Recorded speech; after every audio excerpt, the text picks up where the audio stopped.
Hi guys! Welcome back to my video. So today, samahan niyo ako sa travel ko from Ajman to Manila, and I'll show you the whole airport process step by step. Yes, from bahay papuntang airport, check-in, immigration, boarding hanggang flight experience.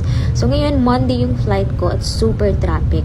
Inabot ako ng almost 2 hours sa pagbiyahe ko papuntang airport.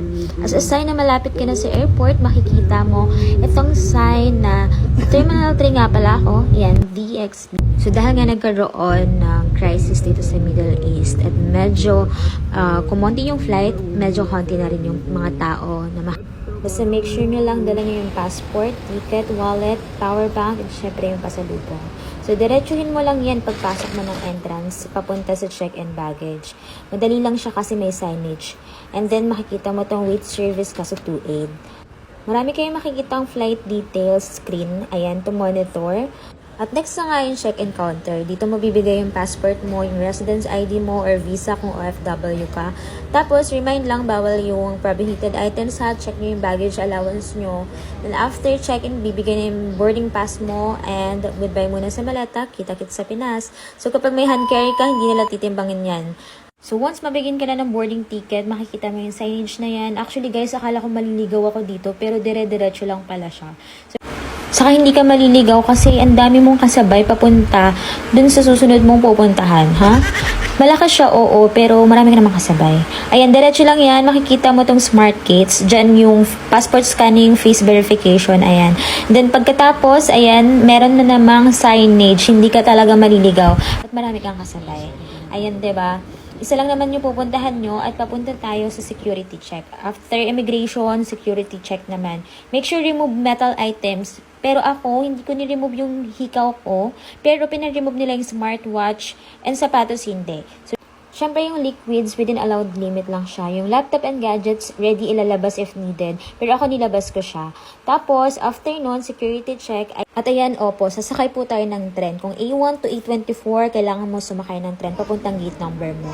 So, nakakalito lang siya sa una. Hindi ko alam, akala ko kasi A1, A2, A3 hanggang A24 yung draft niya per station. Pero hindi. So, pagkasakay mo dyan, isang stop lang. So, the next stop, dun na agad yung hahanapan mo ng A1 to A24 kung saan gate number ka. Pagkababa mo, makikita mo yung elevator dyan or may escalator. Akyat ka lang. First, akyat. Okay? Ayan, makikita mo na yung mga arrows na yan. Then, sundan mo na kasi nasa duty free ka na. So, pag sinundan mo yung arrow mo kung saan gate number ka, mas madali na lang siya para sa'yo kasi nga, ang daming signage as in. Pagkarating ko sa aking gate number, ayan, makakaupo na ako sa wakas. So, may staff dito na magsasabi na pumila na.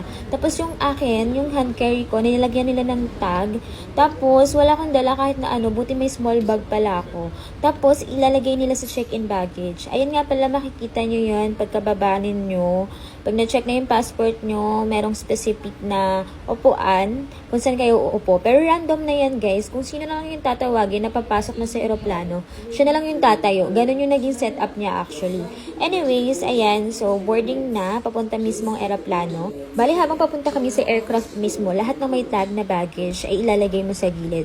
So, yung hand carry namin naging check-in baggage. Maraming nainis kasi hindi sila na-inform. Even me, lalo na walang lock yung luggage ko. Kaya todo pre ako na wag siya mabawasan. Kinuha ko lang yung mga important na gamit and siniksik ko sa maliit kong bag. So, pagkasakay mo sa aircraft, ayan, makikita mo yung headset, yung blanket, kasi malamig siya mamaya, and also yung pillow para comfy ka, diba? Meron din sila ditong entertainment screen, ayan, or yung flight monitoring screen mo. So, marami kang pwede pagkalibangan, actually, marami kang pwedeng panuorin, offline videos. Pwede ka rin makinig ng music para hindi masakit sa tenga. Bali, hindi gaya sa ibang aircraft, dito papanuorin mo lang yung safety reminder nila. So, walang flight attendant na magde-demo sa'yo regarding that. Panuorin mo lang talaga at tutukan. First meal of the day, ayan, masarap naman siya. May dessert, may tinapay, may juice, may water, and sobrang daming biscuits, and ang sasarap niya. Super sulit talaga as in. Pwede ka manood ng videos, movies. When it comes to your bathroom naman, na-amaze ako kasi malinis. Lahat ng kailangan mo provided. Meron dito silang paper towels, ayan, paper cup, facial tissues, sanitizer, sprayer, ayan, hand washing. So kung may baby ka naman, meron changing of diapers, table, ayan. And then ito nakaka-amaze, meron silang toilet cover. Meron din sila dito, of course, toilet paper. Sobrang linis and maganda talaga siya. 2 hours na lang, nasa Manila na kami and nag-serve sila ulit ng food. Actually, mamimili ka dyan kung beef or chicken and super sarap pa rin ng kanilang food. As in, super, ang sarap. OA. So, ayan, meron din silang apple juice kung gusto mo or pineapple juice. Makikita mo rin sa monitor kung malapit na kayo, kung ilang minutes na lang yung arrival ninyo sa Manila. Yun lang guys, see you in a bit, Manila!